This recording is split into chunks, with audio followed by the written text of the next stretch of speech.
Presidente Andrea Boss, allora facciamo subito un volo di rondine, cerchiamo di capire come sta il comparto aziendale nel rispetto anche dell'energia, come lei che ha polso, che conosce tutti i vari confindustriali, che è sempre a contatto con i vari imprenditori, che cosa ci può dire? Il tessuto industriale in questo momento è particolarmente sensibile rispetto al tema energetico, è un tema caldo ormai di valenza geopolitica, ma già prima degli eventi che tutti noi conosciamo, dal punto di vista industriale c'era una notevole sensibilità, fin dalle piccole e medie imprese, per effettuare una transizione verde piuttosto rapida,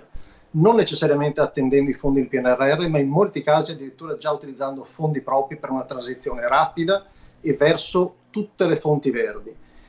Il punto ideale d'arrivo è quello di un mix di fonti che dà flessibilità nell'accesso all'energia per il sistema paese e per il sistema industriale e permette di traghettarci dalle molecole carboniose alle molecole ambientalmente compatibili, anche rispettando la tassonomia europea.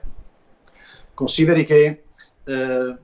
Hydrogen Park riceverà più di 100 contatti solamente la nostra società al mese per avere indicazioni da un lato su come accedere ai fondi PNRR, ma soprattutto dall'altro come integrare la transizione verso la molecola verde e l'autoproduzione di energia, con un fortissimo impulso sul sistema industriale. Questo probabilmente non è trasferito mediaticamente, perché sono qualcosa che alle volte rimangono nelle nostre stanze, ma è un'ottima occasione questo per trasferirlo al sistema. A volte la preoccupazione che il sistema industriale sia sclerotizzato in posizioni antiche è assolutamente distante dal modo di agire dei nostri imprenditori, ma non solo veneti, anche su base nazionale, che ha un grandissimo vantaggio anche al sud con un'altissima producibilità fotovoltaica. Quindi il sistema paese e il sistema industriale insieme rispondono in modo molto vigoroso rispetto alle disegni di transizione, a volte superiore anche a quello di stati a noi limitrofi.